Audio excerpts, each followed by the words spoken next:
రుణమాఫీ విషయం కావచ్చు, కరెంట్ కావచ్చు, విద్యా వ్యవస్థ కావచ్చు, ప్రతి ఒక్క దాంట్లో అప్పు భారం చూడకుండా కూడా ఇవాళ తెలంగాణ కొరకు ఆలోచన చేసుకుంటూ ఇవాళ తెలంగాణ పేద ప్రజల కొరకు పనిచేసే పార్టీ కాంగ్రెస్ పార్టీ అని తెలియజేస్తా ఉన్నా.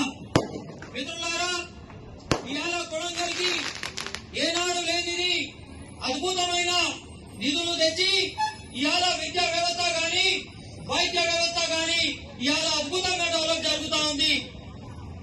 మెడికల్ కాలేజ్ కావచ్చు, ఇంజనీరింగ్ కాలేజ్ కావచ్చు, హాస్పిటల్స్ కావచ్చు, ప్రతి ఒక్కటి ఇవాళ కొడంగల్కి వస్తా ఉన్నాయి. ఇది ఒక అద్భుతమైన అవకాశం ఇవాళ మన కొడంగల్ గడ్డకు దక్కింది. ప్రతి ఒక్కరూ డెవలప్మెంట్ ని సహకరించి డెవలప్మెంట్ పనులు ముందు చేసుకోవాలని మీ అందరితో విజ్ఞప్తి చేసుకుంటూ ఈ అవకాశం ఇచ్చిన పెద్దలకు ధన్యవాదాలు తెలియజేస్తున్నాం.